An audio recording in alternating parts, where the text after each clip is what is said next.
Tout a commencé dans la rue d'une ville du bout du monde.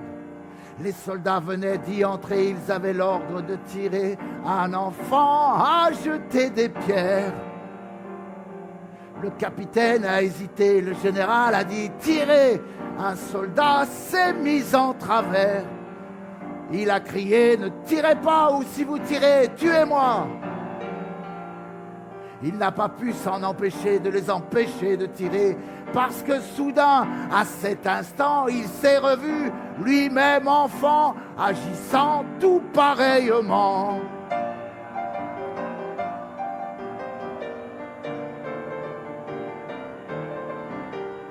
Il s'est revu lançant des pierres sur des soldats, envahissant son petit royaume d'enfance. Sa maison, sa terre, ses jeux, le souvenir de ses aïeux. Il les avait jetés sur eux, ces pierres qu'il avait choisies. Il s'était dit qu'ils soient punis pour ce qu'ils sont venus nous prendre. Même un enfant peut se défendre. Il n'avait pas jeté les bleus, celles que lui avait données une vieille romanichelle, pour qu'il se souvienne de celle que l'on nommait beauté du monde.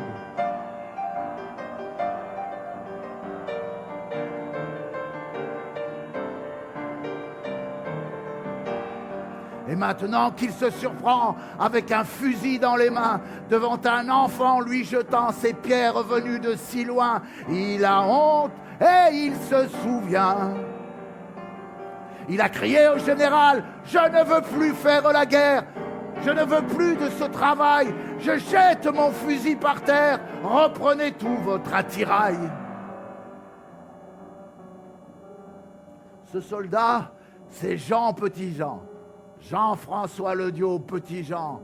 Et ce général, c'est le borgne, c'est Garlandicor le grand borgne, dont la hargne n'a pas de borne.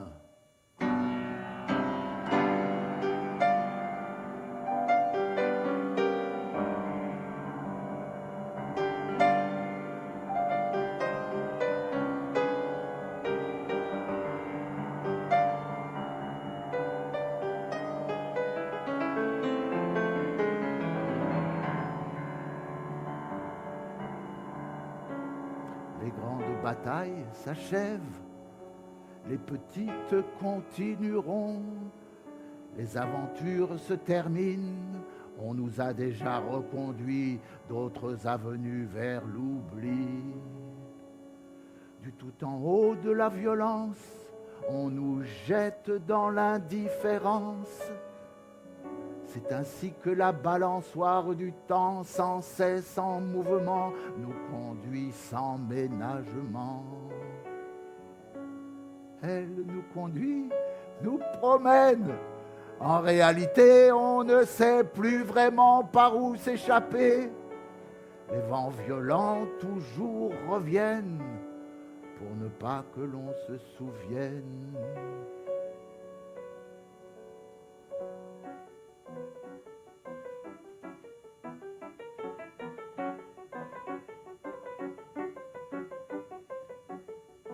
C'est pas bien de sauver la vie d'un ennemi en temps de guerre, même si ça n'est qu'un enfant.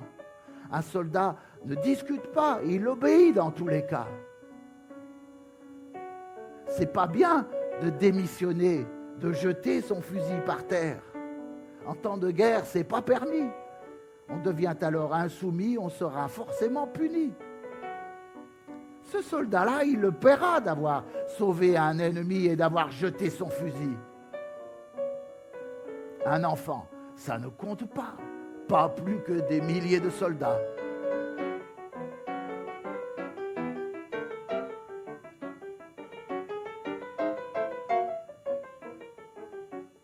Jean-François Lediot se demande « Qu'est-ce qui m'a pris de vouloir sauver cet enfant ? Par les temps qui courent, il vaut mieux sauver la vie d'un président. » Il se dit encore « Quand même, j'aurais pas dû intervenir, j'aurais pu me taire, ne rien dire. C'était marqué dans mon contrat, un soldat ne doit qu'obéir. » C'est vrai, cet enfant, c'était moi. Je ne pouvais pas les laisser me prendre ce que j'ai en moi. Je leur ai vendu Petitjean, mais je n'ai pas vendu l'enfant.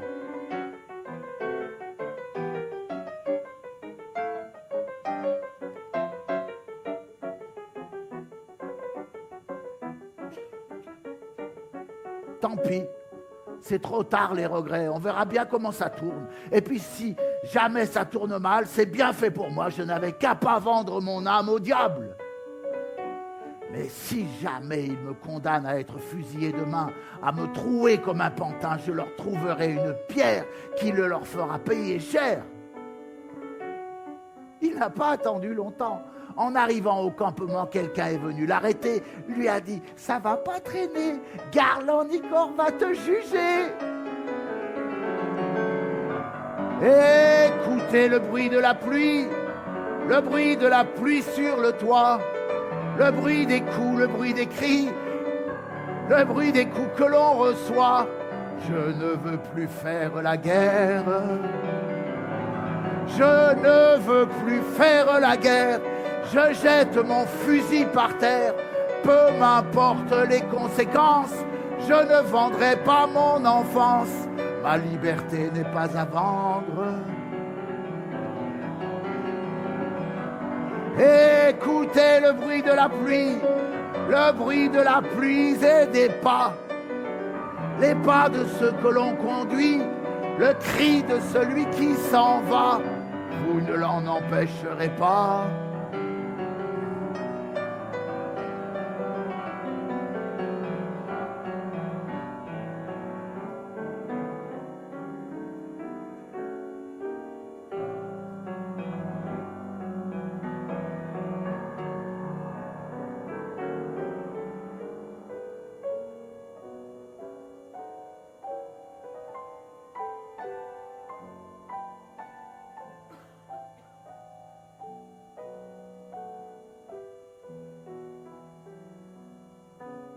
Garland Nicor, Jean Petitjean le connaissait depuis longtemps, le grand borgne Garland Nicor.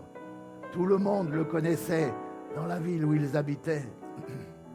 On l'avait trouvé nouveau-né, bleui de froid, abandonné sur le sable d'un haut fourneau, l'arme de minerai de fer, éborgné par guerre et misère. On l'avait gardé, adopté, et il avait grandi si vite, il était devenu si fort qu'on lui avait donné ce nom de grand borgne Garland Nicor. Il était devenu le chef des enfants du quartier du Bief, le chef de la bande des chiens, de tous les vauriens, le parrain, de tous les voyous, le gourou. Il avait été arrêté. Les soldats l'avaient emmené, enfermé, rééduqué. L'avait ramené plein de haine. Il était revenu soldat, recruteur de gens du quartier.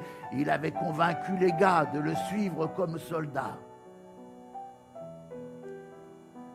Faire la guerre, il savait faire. Faire la guerre ou des affaires, c'était tout du pareil au même. Il faisait renaître les guerres dans tous les endroits de la terre. Il en faisait de plus en plus des guerres et puis des affaires. Ça lui faisait beaucoup d'argent, beaucoup de complices, de gens voulant gagner beaucoup d'argent. Et maintenant qu'il avait tout ce qu'on peut imaginer, tout ce qu'il avait désiré, le borgne se réjouissait. Maintenant que ses projets de vengeance allaient s'assouvir, que beauté du monde dormait dans les ruines de son palais, le borgne se réjouissait. Il se réjouissait si fort, ce grand borgne Garland Nicor, qu'il voulait s'amuser encore avec Jean-François le Dieu Petitjean, le soldat désobéissant.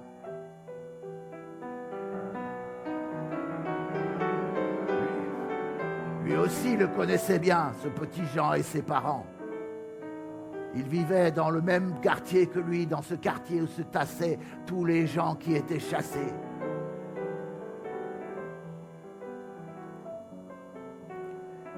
Et ce Petitjean, le grand borgne, le surveillait depuis longtemps, car il était jaloux de lui, jaloux qu'il ait été l'ami de celle qu'il voulait pour lui. C'est pourquoi ce borgne maudit avait engagé le petit pour lui faire oublier l'instant où l'amour lui avait montré le chemin de la liberté. Il lui avait dit, ouvrier, ça n'est pas un métier pour toi. Si tu veux gagner, sois soldat.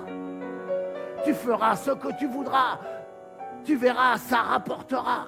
Tu ne le regretteras pas. Ça rapporte d'être soldat. Il suffit d'une signature en bas de ce petit contrat.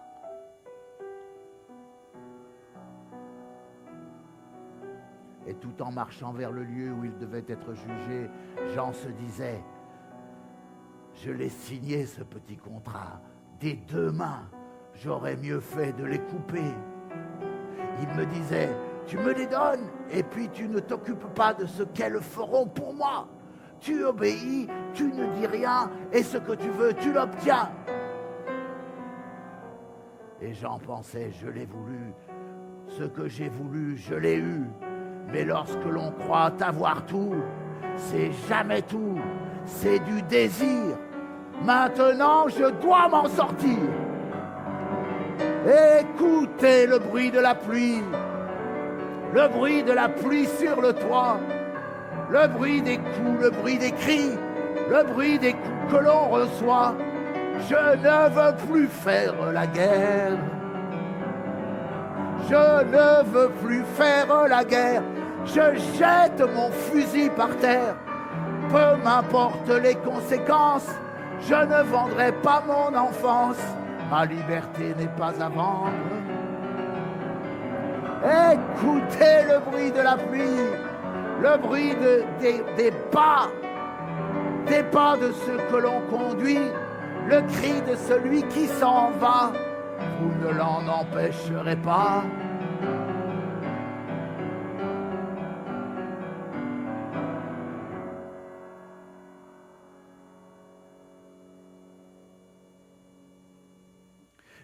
Jean, tout en marchant, remarque par terre une pierre, méchante, noire, blanche et lisse, comme un procureur de justice.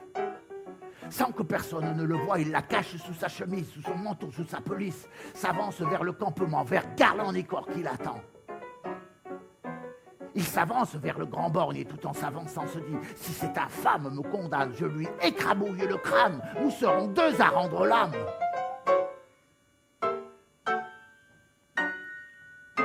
Et tout en même temps, Garland, le regardant, se dit aussi, cette bosse, c'est quelque chose. Si c'est de l'argent, c'est pas mal. Si c'est de l'or, on est d'accord. Viens, mon petit Jean, sous ma tente pour parler sans qu'on nous attende. C'est pas bien de sauver la vie d'un ennemi en temps de guerre, même si ça n'est qu'un enfant. C'est pas bien de démissionner, de jeter son fusil par terre. En temps de guerre, mon pauvre ami, c'est pas permis d'agir ainsi. Tu pourrais y perdre la vie. Mais puisque tu as bien compris que toujours dans un jugement, il faut apporter un peu d'argent, nous allons trouver sans tarder un excellent arrangement. Ce que tu veux, je te le donne. Tu veux la vie, je te la rends. Tu veux la liberté, va-t'en. Ton vieil ami Garland-Nicor te pardonne tes manquements. Et maintenant que nous avons joué tous les deux cette farce, montre-moi ce que tu me caches. J'aimerais que ton argent vienne de tes mains jusque dans les miennes.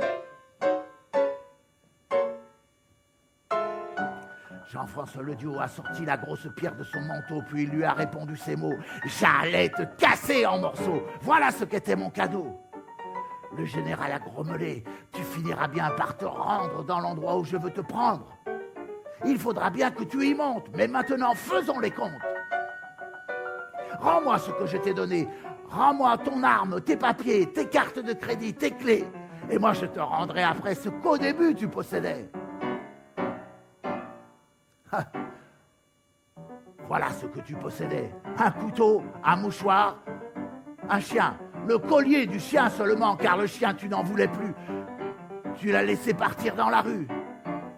Et l'argent, combien avais-tu? Pas grand-chose. C'est toujours ça.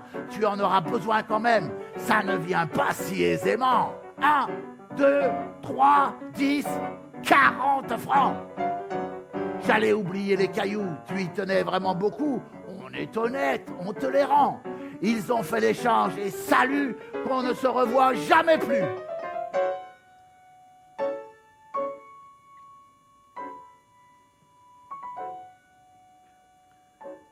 Jean-François Lediot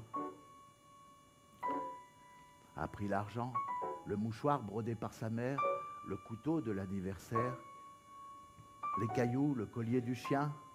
Avec eux, il se sentait bien. Quand on retrouve ce qui vient de ceux qu'on aime et qui sont loin, on se sent mieux, on est content. On se sent comme un nouveau-né. On est content, on se sent mieux, on est content d'être vivant. Et si l'autre est aussi content comme il le veut, on est content d'être deux à être content.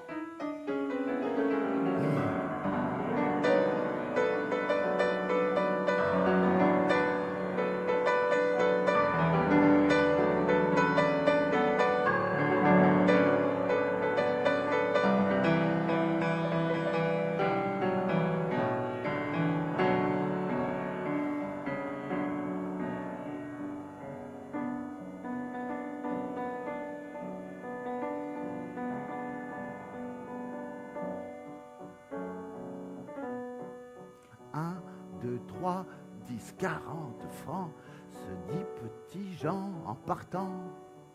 C'est vrai, c'est pas beaucoup d'argent, mais c'est quelque chose pourtant. Avec ça, on va de l'avant. Divisé en 40 fois, 40 francs, c'est pas bien grand. Divisé par 2, c'est pas mieux. Divisé par 3, c'est pas ça. Divisé par 4, ça va.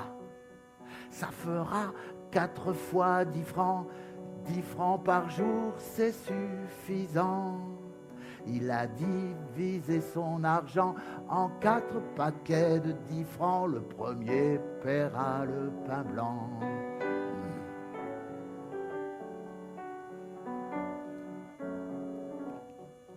Calculer lui a donné soif, il s'en va vers le bar d'en face. De l'autre côté de la place, devant lui, se trouve un garçon qui mendie avec un carton. Sur le carton, il a marqué « Je suis orphelin, j'ai cherché du travail, j'en ai pas trouvé. J'ai plus envie de continuer, je n'ai rien ce soir à manger. » Petit Jean lui dit « Je comprends, ça m'est arrivé bien souvent. Je ne veux pas que tu aies faim. Voilà un quartier de mon pain et 10 francs pour manger demain. »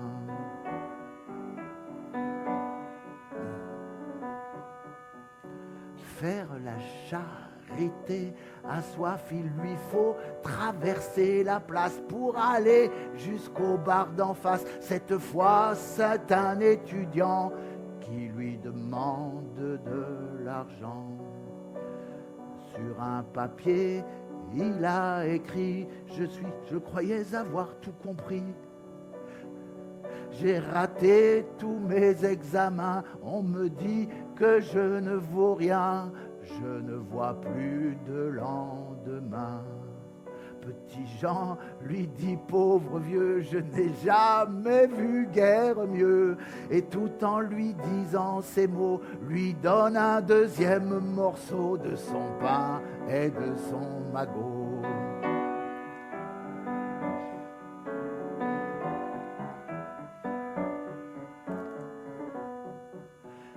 Faire la charité inquiète, surtout quand la bourse s'assèche, quand la bouche s'assèche aussi, que l'espoir de boire s'enfuit, un autre mendiant l'arrête.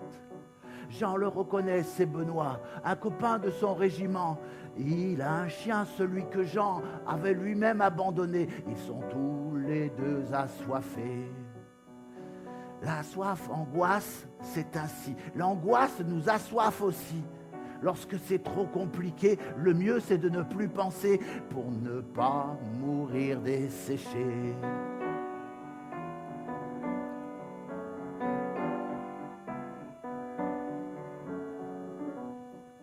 Petit Jean lui dit: camarade, j'ai très soif et la boisson tarde. Il ne faut plus que je m'attarde, je sens que je vais défaillir. Il me faut boire ou bien mourir. Il court alors au bar d'en face et l'autre le suit à la trace. Ils ont bu tout ce qu'ils pouvaient avec les 10 francs qui restaient et le chien a fini le pain. 1, 2, 3, 10, 40 francs, se dit petit Jean en partant. C'est vrai, c'était très peu d'argent, c'était quelque chose pourtant partagé. Le peu devient grand.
C'est dur la rue quand on est nu.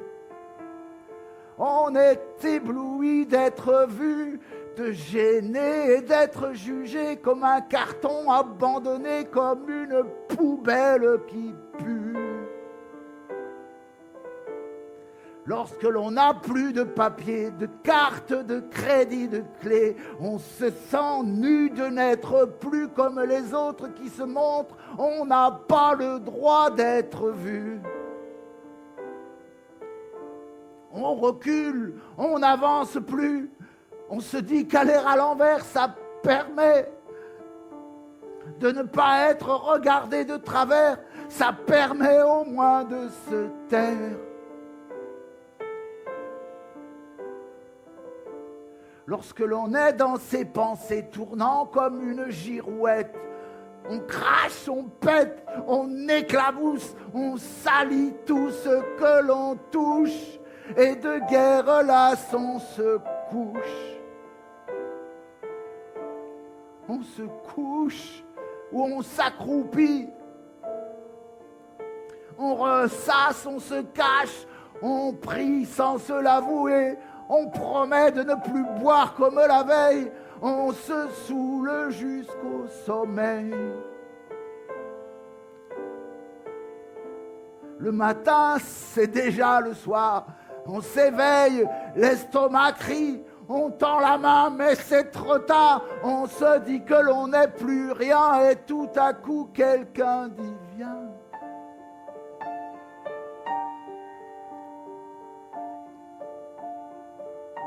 Ce n'est qu'une toute petite vieille qui semble partie pour ses courses, une grand-mère abandonnée, comme un escargot cabossé avec sa maison à tirer.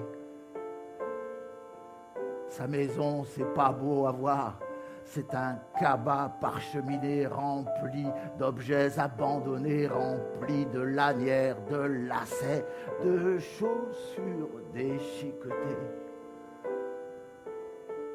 Elle le cherchait dans le noir avec une lampe électrique. Elle l'a vu sous ses cartons, sous sa démission, sous le pont. Lui a dit doucement, partons.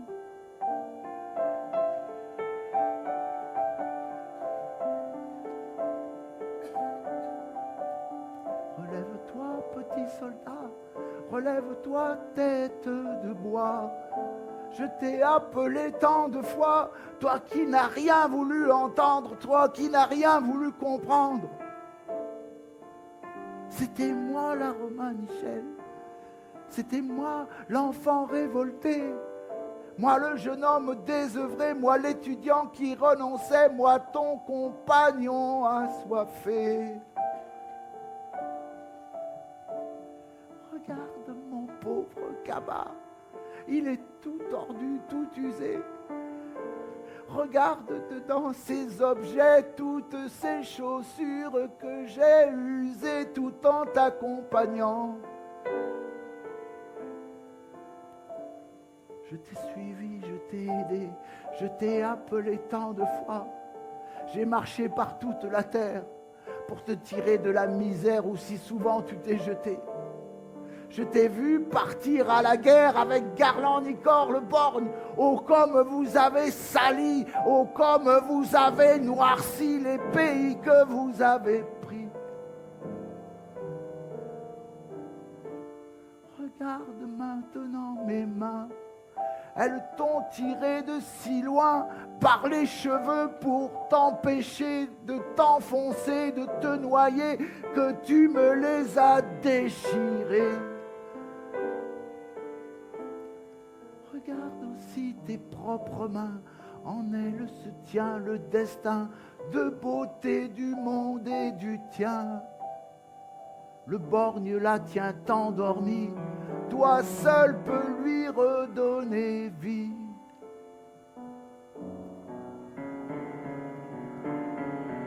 Lorsque tu la retrouveras, le borgne sera là aussi. Ne dis rien, tais-toi, pas un cri pendant 3 jours entiers, tais-toi, quelques coups qu'il te portera. Si tu ne peux briser le sort par lequel il vous ensorcelle, alors vous vous enfoncerez dans son sommeil empoisonné comme il a déjà commencé. Pendant qu'elle parlait ainsi, la vieille dame démêlait les longs cheveux de Petit Jean. Les cheveux glissaient dans ses mains qu'ils avaient creusées et noircies.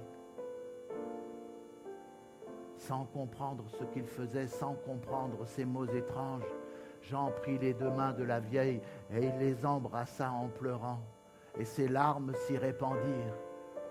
Et tout à coup, l'eau de ses larmes dans ses mains creusées de torrents devint comme de la lumière. Il vit que c'étaient les chemins qu'il avait pris et qu'il prendrait. Ferme les yeux, petit soldat, laisse passer la vieille dame. Elle vient effacer tes larmes, elle efface l'ignominie, c'est les boueuses de la nuit. Laisse passer la vieille dame avec son grand cabas qui crie sur le fleuve du macadam. Elle passe et elle guérit, c'est les boueuses de la nuit. Relève-toi, petit soldat, le jour qui vient s'est éclairci. Laisse passer la vieille dame, elle est venue, elle est partie, c'est les boueuses de la nuit.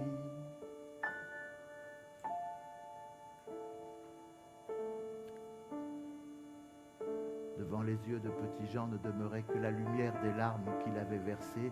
La vieille s'en était allée. Il restait debout, étonné, à regarder ses propres mains, qui peu à peu, elles aussi, se creusaient et s'illuminaient de cheminements très anciens. Et tout en regardant ses mains, Jean se disait, ça doit être de la magie ou bien de la bonne aventure, en tout cas je n'y comprends rien.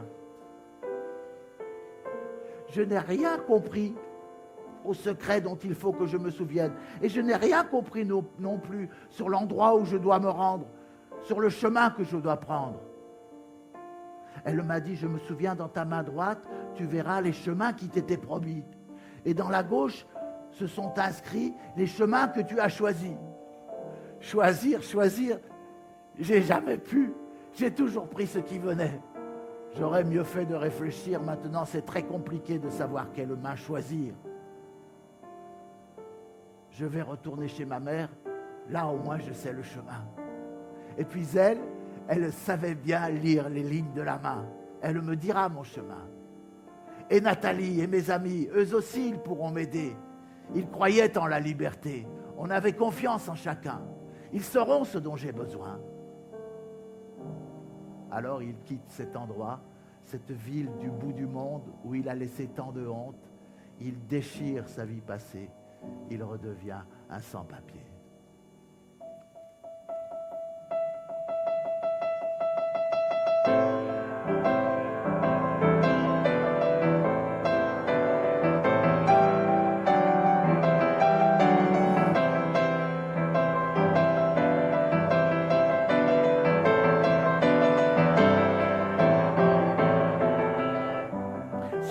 D'un port étranger, il vaut mieux avoir des papiers lorsque l'on vient de déserter. Sinon, on se tait, on se cache, on subit les coups, les menaces.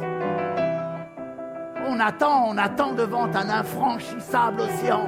Il vous retient et cependant, il vous promet une autre rive où enfin vous pourrez revivre. Enfin, c'est le départ. Vous êtes pris, c'est le hasard. L'horizon s'en va, l'autre vient, mais entre les deux, c'est l'angoisse. Et puis sur le quai, on se cache.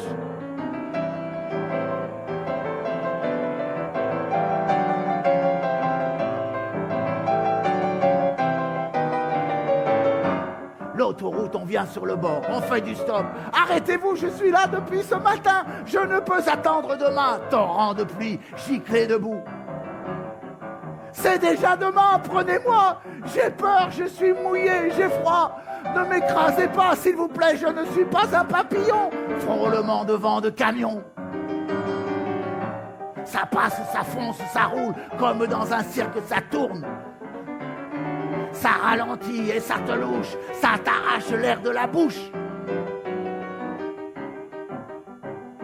Gare du soir, gare de nuit. L'aiguille de l'horloge tombe jusqu'à la demi, puis remonte. D'heure en heure, le temps s'épuise, plus que des trains de marchandises. Salle d'attente désertée, guichet, tabac, café fermé. Allez, sortez, c'est terminé. Partir, mais où aller lorsque l'on vient de déserter? Sur la place, c'est un parking. C'est froid, un parking la nuit. Ça luit, mais ça n'accueille pas, ça te surveille, ça te filme.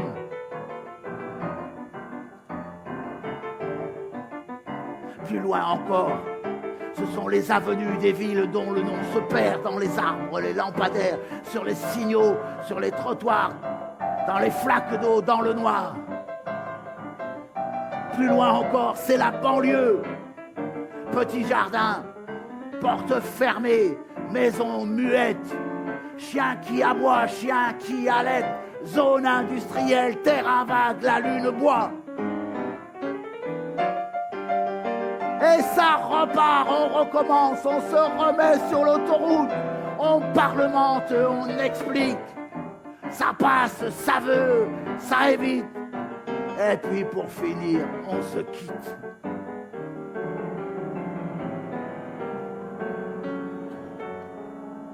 On arrive au petit matin. On est content d'y être enfin. La ville est encore endormie, elle est comme en celluloïde, c'est un tapis de cubes gris. Elle se tasse dans son lit de fumée, de brume, de vie, interrompue pour une nuit. Ses réverbères, ses façades montrent des visages maussades. Sa rivière de rue s'étend comme des milliers de serpents illuminés. Le fleuve sourd contre le côté de la rive qu'il vient mouiller et le clocher. En la regardant plus avant, on sent en elle un changement. Tout est devenu plus petit, ou plutôt on se sent plus grand, comme au-dessus d'elle volant. Comme se trouvant aux commandes d'un vieil avion s'en retournant sur les lieux d'un bombardement, on caresse de son regard sa ville tapie dans le noir. On voit les avenues, le pont, le carrefour, les constructions, bien à leur place, les maisons.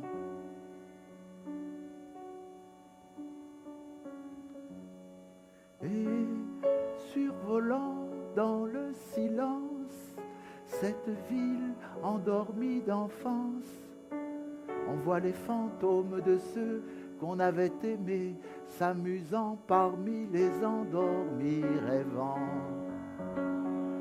On voudrait, du haut de l'avion, bombarder cette souvenance de fleurs qu'on n'a pas apportées, de neige ne fondant jamais, de gouttes de rosée brillantes. Mais voilà, la nuit se disperse avec son cortège d'absence, et voilà le jour qui s'avance pour montrer la réalité du lieu où l'on vient se poser.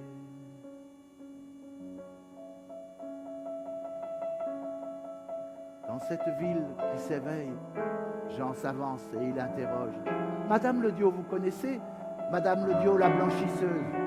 « J'en ai pas entendu parler. » Elle habitait près du canal. Il est bouché.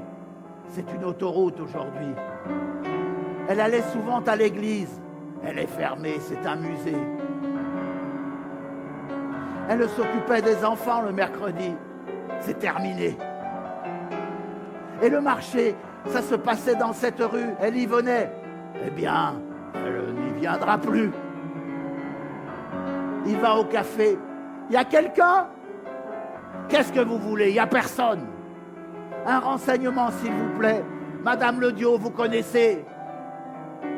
On ne renseigne pas, on paye. Madame Lediot, la blanchisseuse. Je ne connais pas, j'étais pas née. Et sa fille, Marie-Françoise, elle avait des cheveux bouclés. Qu'est-ce que vous prenez ? Un café. Et Benoît et Pierre et Julien, les copains de Saint-Andéol, ils venaient jouer le matin et parler du match de football. Le stade a été inondé. Il voit dehors un vieux grand-père. Est-ce que vous connaissez ma mère ? Elle travaillait juste au coin. Plus personne ne travaille ici. L'usine a fermé ce matin. La famille Lediot, enfin, on était connus dans le coin. Papa était tailleur de pierre, maman au comité des fêtes. C'est mort, endormi, je te dis. C'était pourtant joyeux ici. On avait des fêtes, des balles. J'ai mal au rein et l'hôpital, il est trop loin et j'entends mal. Il voit un agent de police. Il explique. « Monsieur l'agent, je cherche ma maison natale. Mon père, ma mère, mes frères. Je reviens juste de la guerre. » Mon nom est Jean-François Lediot. Je suis né en 43, le 11 octobre à 17h, dans cette ville d'Orgiva. Qui a changé, moi ou l'endroit ? L'agent lui répond, circulez, le président va arriver. 43, vous avez dit, c'était peut-être un autre siècle, ou alors avant la tempête.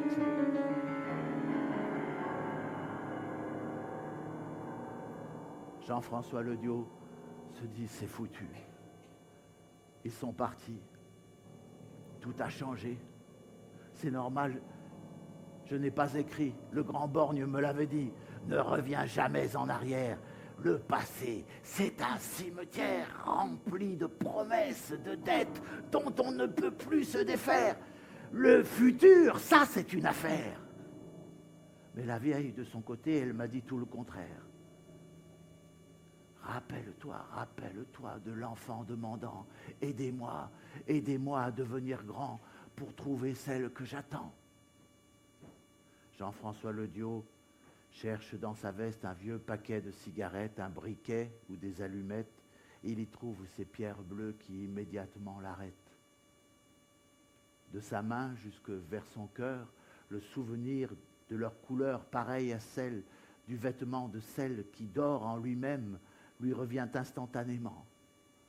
Alors il se remet en route, hésitante et se balançant comme après de longs jours de mer, un marin retrouve la terre, il s'en va vers ses lieux d'enfant.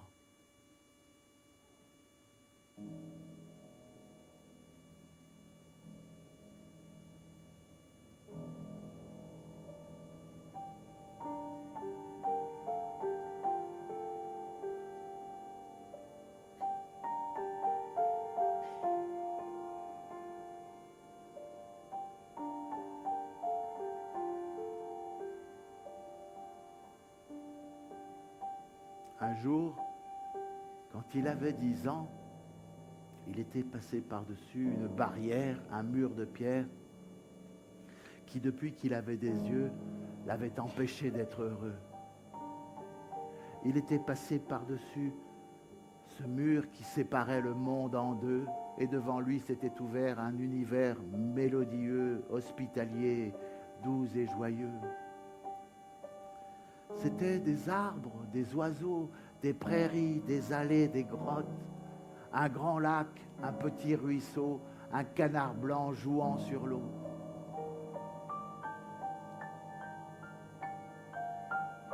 Et dans ce parc, ce jour-là, tout autour d'une maison blanche avait lieu une grande fête, avec des guirlandes aux branches, des tables couvertes d'oranges, de sucreries, de gourmandises, des parasols blancs, des ombrelles, des enfants courant dans les prés, des demoiselles s'esclaffant, des maîtres d'hôtel en livrée,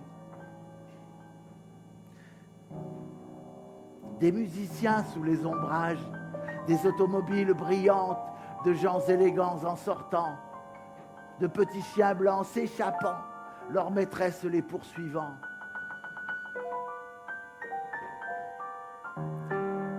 Comme s'il était attendu et comme de chacun connu, il avait traversé la fête sans que personne ne l'arrête. Il avait traversé la fête toute faite de gentillesse, de politesse, d'attention, de regards, de chuchotements, de sourires reconnaissants. Et sans savoir pourquoi il y était autorisé, était entré dans la maison, avait grimpé les escaliers, était allé jusqu'au grenier. Il avait trouvé un couloir donnant sur de petites chambres. Il les avait toutes ouvertes, elles étaient vides et nettes, sans aucun secret, et désertes. Il ne restait que la dernière. Il en avait ouvert la porte. Devant lui, lui tournant le dos, une enfant à la robe bleue était penchée à la fenêtre. Il n'avait pas osé parler, mais quand vers lui elle s'était retournée pour le regarder, leurs deux regards en un instant les avaient échappés au temps.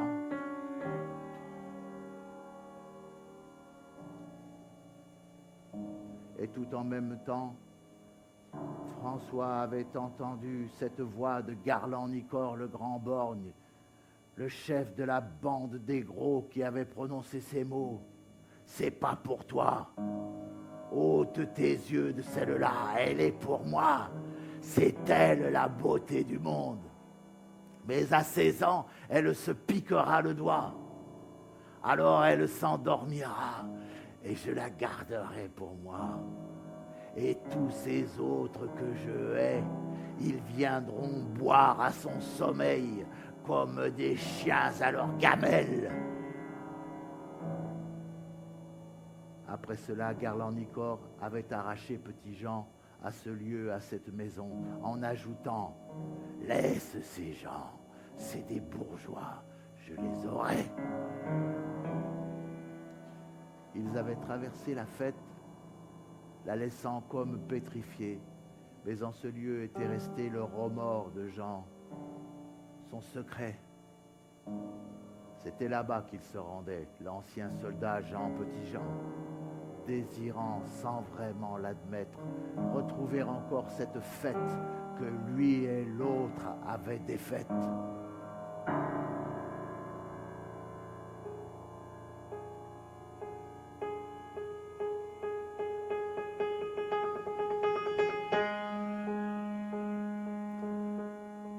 panneau d'interdiction d'entrée, terrain militaire danger, zone non décontaminée, camp d'internement protégé, loi 1959. L'ancien mur s'est agrandi, rehaussé, élargi, couvert d'épais fils de fer barbelés, de guérites, de miradors, de blocs de béton, de fossés. Regards, écailles, griffes et dents, le mur est devenu serpent. Serpent, muraille de ciment, il endort tout ce qu'il enserre, il divise et puis il enterre. Jean l'escalade et le dépasse, sans que personne ne le chasse, se fait griffer par l'entrelac des barbelés et des baraques, se met à courir dans le parc. Il veut retrouver les allées, la prairie, le lac. Tout est différent, défoncé, démoli, couvert d'arbres morts, de ronces de pierre. Mais tout à coup, au travers de cette forêt, il voit d'un étang le reflet.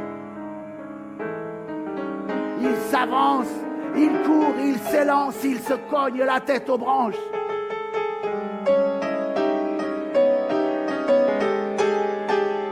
Mais alors qu'il veut s'avancer, il est lentement arrêté par les regards silencieux de tous les êtres merveilleux qu'il avait trouvés en ce lieu. Ils sont là, transformés en pierre, pauvres statues dévisagées, usées, renversées, démolies, couverts de neige et de mousse parmi les arbres et les souches.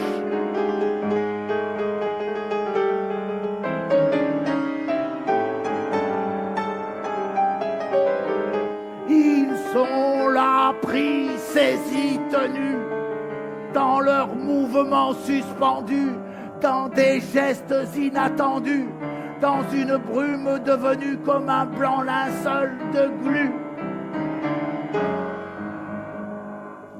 Ils sont là, presque évanouis par le froid, les intempéries, avec encore ça et là ce sourire paisible d'ange dont il n'avait pu se déprendre.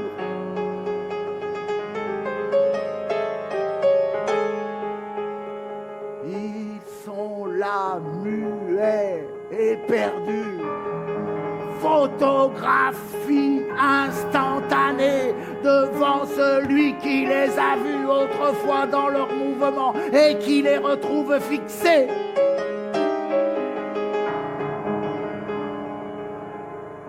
Quelque chose les avait pris dans cet instant joyeux de vie.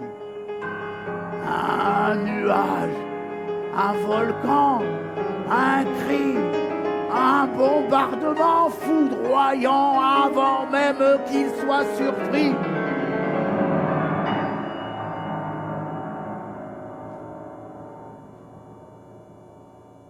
Jean se dit, c'est Garlandicor, j'en suis sûr, maintenant c'est lui qui a fait cette œuvre de mort. Je suis un véritable idiot, j'aurais dû revenir plus tôt. La vieille me l'avait bien dit. Il veut endormir tout le monde, tu es le seul à posséder ce qui pourra l'en empêcher. Mais moi, je ne possède rien, mais moi je n'ai plus rien du tout, ni force, ni ruse, ni sou.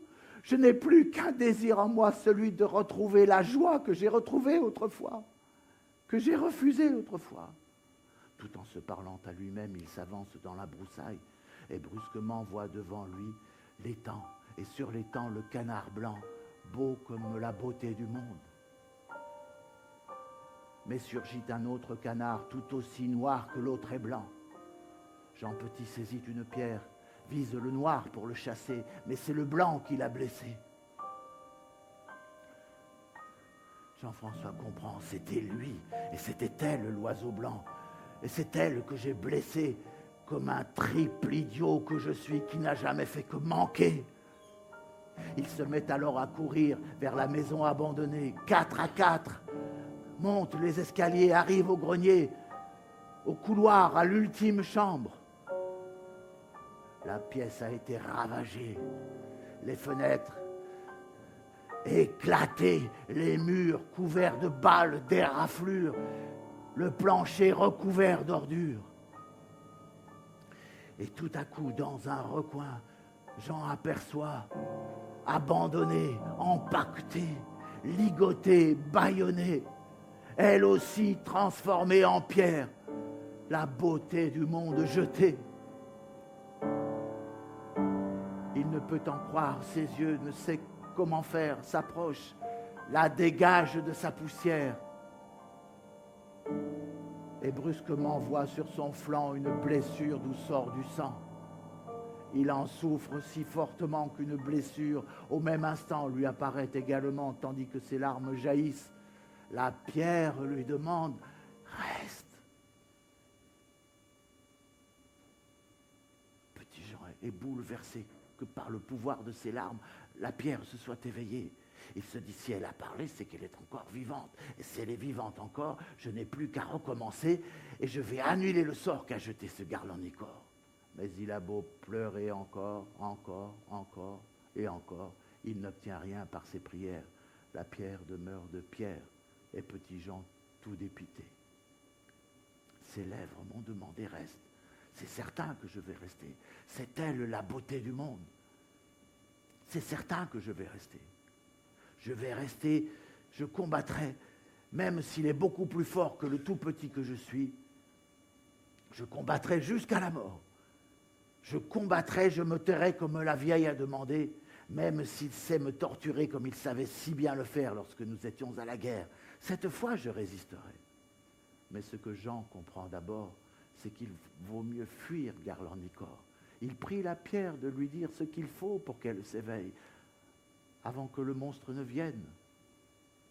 À force de l'interroger, il remarque qu'elle a posé, sur son sourire paisible d'ange, son doigt au milieu de ses lèvres. Et confiance dans le silence. Alors il promet de se taire, de résister comme la vieille a demandé, et tout en promettant, commence à se pénétrer de silence.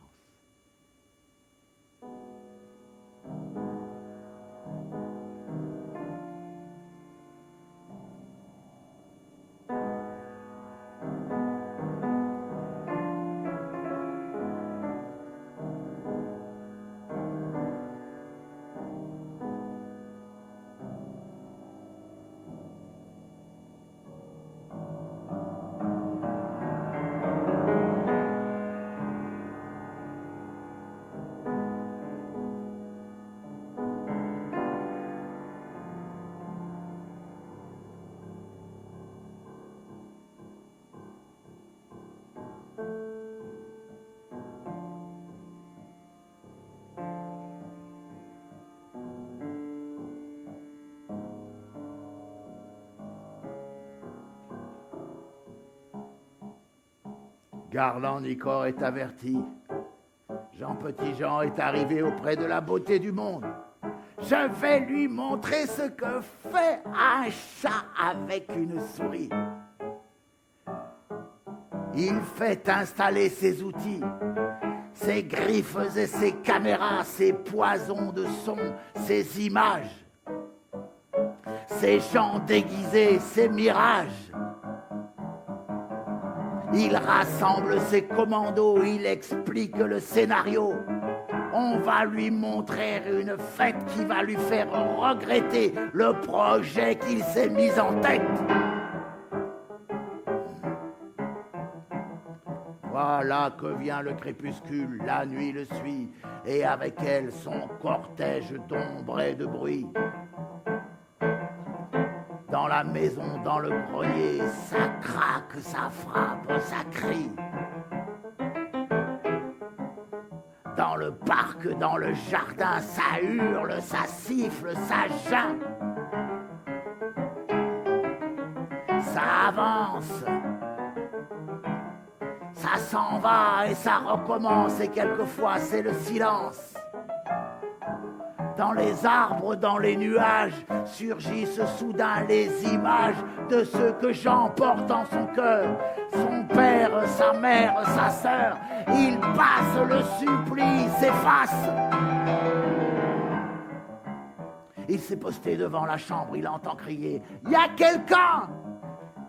Il veut répondre, se retient, pourtant c'est la voix de Julien, la voix de Benoît, ses copains.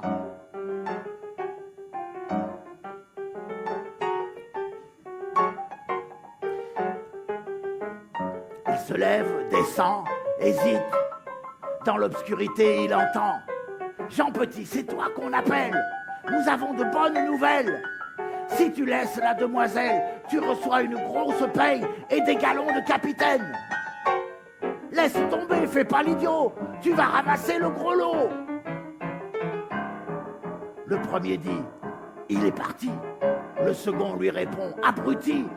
Il nous écoute, il nous épie, s'il nous aperçoit, on est cuit. Le premier dit « Tu crois vraiment qu'on va l'attaquer maintenant? J'ai une femme et des enfants. » Le second dit « Tu me déprimes, c'est nous qui gagnerons la prime. » Comment tu penses procéder? C'est marqué dans le manuel, tu dois sortir le matériel. Comment ça marche? Lis la notice, ça doit faire un feu d'artifice.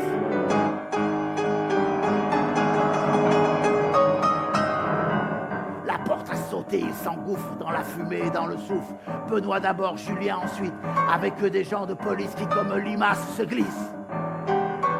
Comme le bon soldat qu'il est lorsque l'ennemi est mauvais, Jean Petit, Jean se met en quatre. Il frappe, casse, taille, en un tour règle la bataille.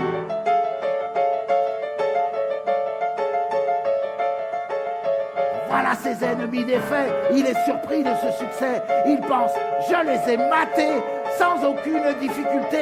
Je suis prêt de recommencer. Mais l'ombre du serpent muraille vient se mêler à la bataille. Sur les corps passés, sur les corps tombés, elle passe, les réanime, les ramasse, les remet en ordre de marche. Jean Petit-Jean a beau cogner, frapper, tabasser, sans jamais se décourager. Mais chacune de ses victoires est annulée par l'ombre noire. Peu à peu, l'ennemi s'amasse. Ce n'est plus bataille, c'est chasse. Il ne peut plus leur faire face. D'un cheveu, il s'en est fallu qu'il ne le tue. L'aube les glace.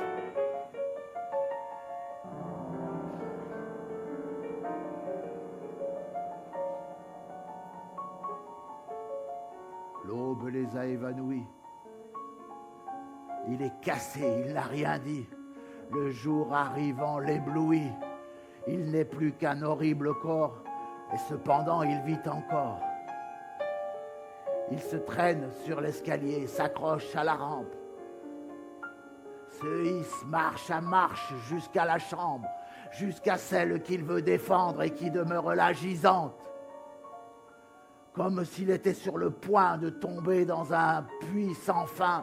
Il veut se retenir à elle. Elle lui a tendu la main, la conduit dans le jour qui vient. Ferme les yeux, petit soldat, laisse passer la vieille dame. Elle vient relever ton âme, elle efface l'ignominie, c'est les boueuses de la nuit. Ferme les yeux, petit soldat, laisse passer la vieille dame, laisse sur le fleuve du macadam, elle passe et elle guérit, c'est les boueuses de la nuit. Ouvre les yeux, petit soldat, le jour qui vient est éclairci.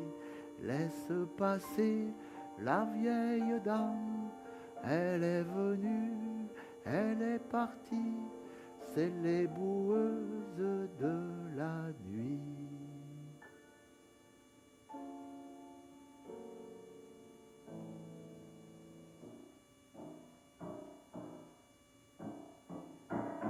Le soleil brille, il est midi. Garland Nicor a mal dormi. Il fait venir ses commissaires, il est très en colère, il dit « Je veux l'avoir à ma merci !» Jean Petitjean se lève aussi. « J'ai passé une sale nuit, mais ça n'a pas servi à rien. Je vais beaucoup mieux ce matin. » Elle aussi, elle va bien mieux. On est mieux lorsque l'on est deux. Le grand borgne ne l'aura pas, dussé-je mourir sous ses coups. Je ne lui dirai rien du tout.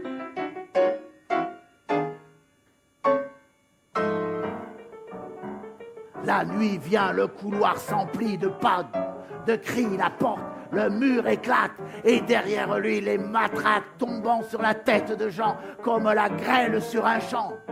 Il essaie de se protéger, de les frapper avec ses poings, ses coudes, ses genoux, ses pieds.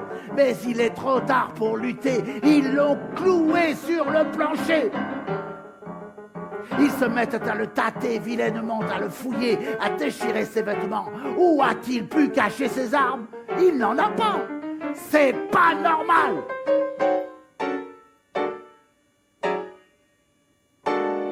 Qu'est-ce qu'il a caché dans ses poches? Rien. C'est pas vrai, montre-moi ça. Un mouchoir, un couteau, et quoi? Un collier de chien, c'est le mien. Et des cailloux. On va faire fortune avec. Le mouchoir, ce sera pour moi. Je transpire, j'ai les mains moites. Le couteau, ce sera pour toi. Le collier, ça le calmera. Et les cailloux, qu'est-ce qu'on en fait? Qu'il les mange puisqu'il y tient. Le pauvre gars, il meurt de faim. Ils les lui ont fait avaler. Ils lui ont passé le collier. Alors, tu veux plus nous parler? Tu veux pas nous le révéler? Ton secret de polichinelle? Pourquoi tu veux la demoiselle? Parle un peu, quoi, ou bien aboie. Ils se mettent à te le frapper. Sur le visage, sur le dos, à le piquer de leur couteau, lui plonger la tête sous l'eau, à le secouer d'étincelles. Il ne dit rien. Mais qu'est-ce qu'il a? Pourquoi ne nous parle-t-il pas? C'est presque rien ce qu'on demande. Qu'il ouvre la bouche, qu'il danse, qu'il cesse à la fin ce silence.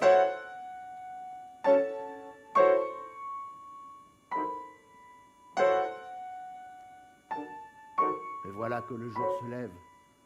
Le visage des tortionnaires se distorde dans la poussière. Leurs mains fondent. Leurs yeux s'effacent. Ils disparaissent de la place.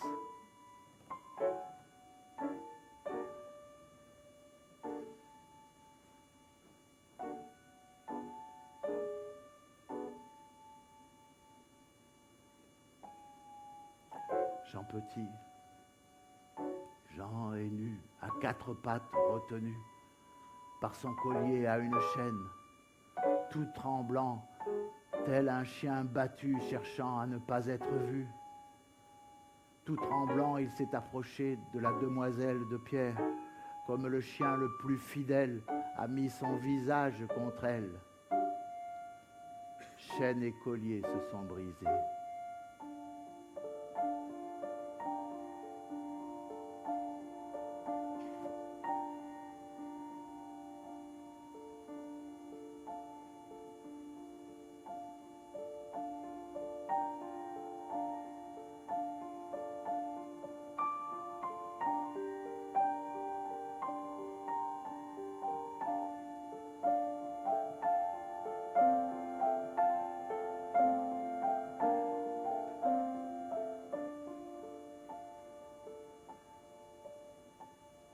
Le soleil tombe vers l'ouest.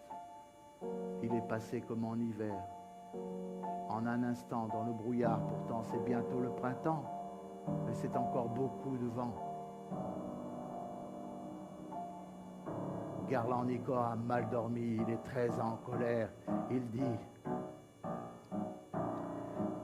si vous ne l'attrapez pas, si vous ne le faites pas parler aujourd'hui, qu'il a dit au diable, et vous aussi, je veux qu'elle reste endormie.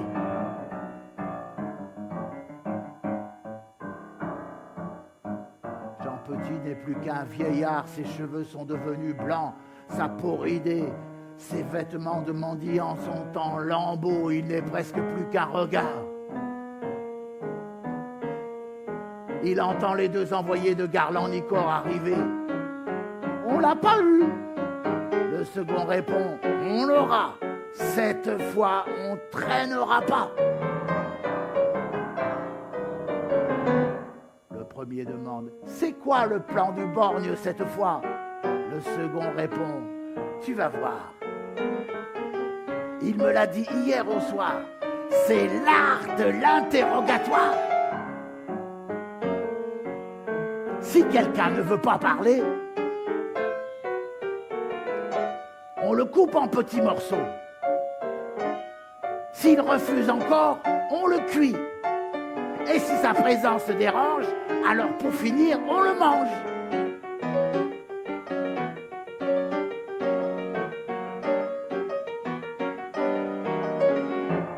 C'est moi qui commence. Non, moi, tu ne sais pas comment t'y prendre. Tu bois beaucoup trop, tes mains tremblent. Si je ne peux pas essayer, jamais je ne pourrai apprendre. Tout en se disputant, ils entrent, le jettent à terre, l'étendent. Sortent les garrots, les maillets, les fers, les couteaux, les briquets, arrachent des bouts de parquet. Le feu prend, ils ôtent leurs vestes, se mettent à l'aise, s'excitent, suivent la recette, s'appliquent comme des enfants pour apprendre. N'ont laissé que pierres et cendres.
Chaque torture reçue, le torturé avait trouvé dans celle qu'il voulait défendre le courage qu'il ne savait plus pouvoir trouver en lui-même. Il avait vu dans ce corps de femme qu'on voulait soumettre ce qu'il avait toujours voulu, ce dont il avait toujours su, quel était le but de lui-même. Il s'était mis devant les coups pour que ceux qui les lui portaient ne voient pas en les lui donnant qu'il le conduisait à l'instant de la beauté l'avènement. J'en ai plus que pierres et cendres, il se dit, j'ai beaucoup de chance. Ces fous furieux ont emporté ce qui m'avait toujours pesé. J'étais mensonger, menaçant, j'étais brun, noir, rouge, violent. Je suis maintenant doux et blanc dans un coin de la cheminée. Le bâton s'est changé en cendre. Vivement qu'une brise vienne, qu'elle vienne effacer les traces de mes farces, de mes grimaces. Il ne restera rien de moi qu'un souvenir de feu de bois. Mes beautés du monde s'éveillent, sa poitrine de pierre cède, comme sable de sablier, se répand et suspend le temps. Son front s'éclaire, sa poitrine, comme l'océan se soulève. Son visage, ses mains, son corps, doucement sortent de la pierre, elle devient toute de chair. C'est comme une bonne nouvelle qui vous traverse et qui s'élève à travers le monde, le ciel, comme un rêve qui se révèle après un trop longtemps sommeil. C'est difficile à expliquer. Quand le temps cesse d'exister, est-ce rêve ou réalité? On ne sait si ce qui a changé, c'est soi ou la réalité.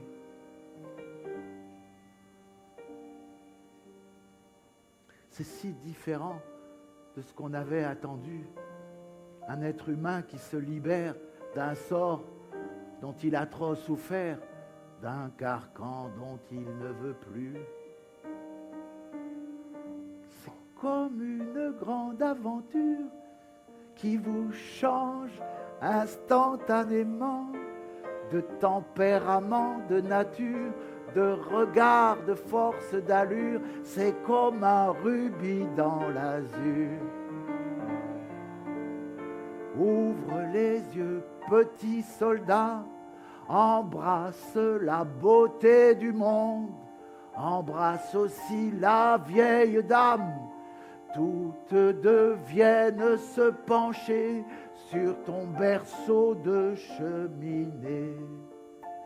De la poussière de tes cendres, de tes trois belles pierres bleues, de leurs mains sages et puissantes, elles te pétrissent la forme d'un être prêt à se relever. Relève-toi, petit soldat, le jour qui vient s'est éclairci. Laisse passer la vieille dame, elle est venue, elle est passée, c'est les boueuses de la nuit. Jean, petit Jean se met debout, tout joyeusement il s'ébroue. Il s'adresse à beauté du monde, il s'écrie, je vais vous le dire, je vous aime plus que la vie. Jamais je ne vous quitterai, vous êtes la beauté du monde. Sans vous, j'aurais été perdu, sans vous, je n'aurais jamais su que la vie vaut d'être vécue. Qu'ils soient bénis tous ces moments, tous ces fous, tous ces malfaisants, toutes ces terres d'ignominie, toutes ces routes de misère, puisqu'à vous, elles m'ont conduit.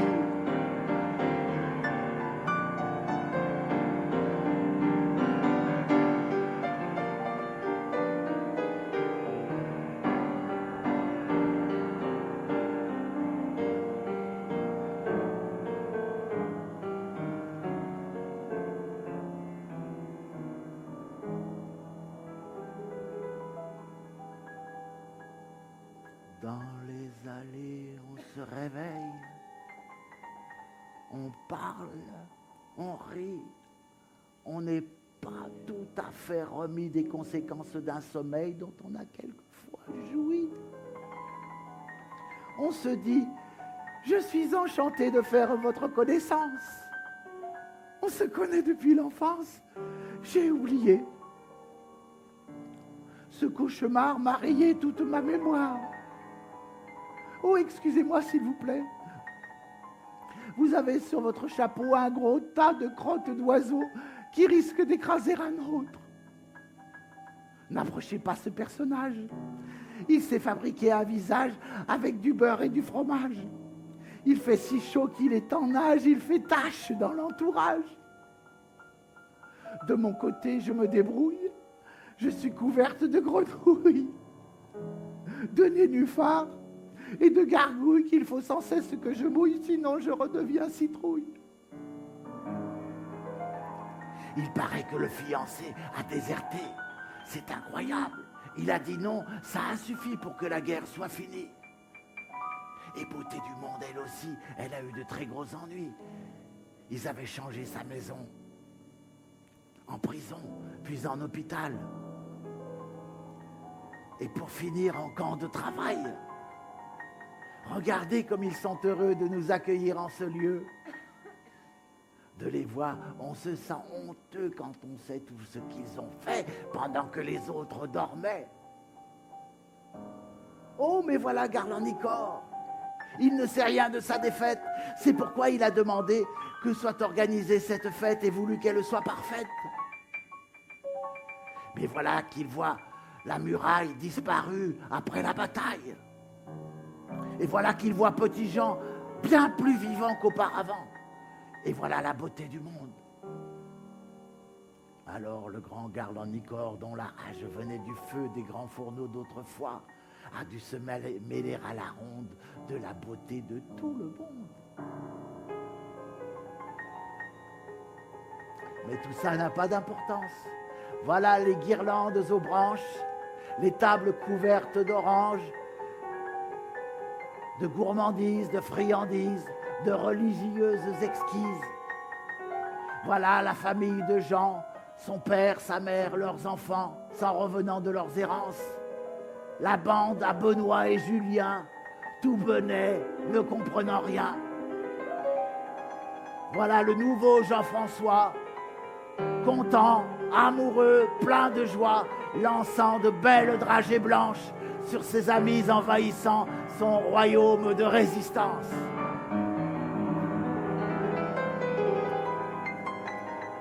Écoutez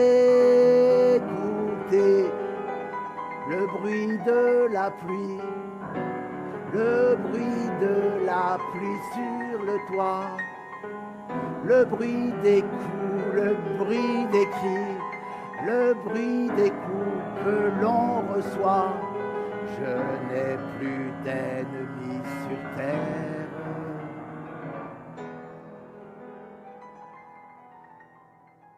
Je n'ai plus d'ennemis.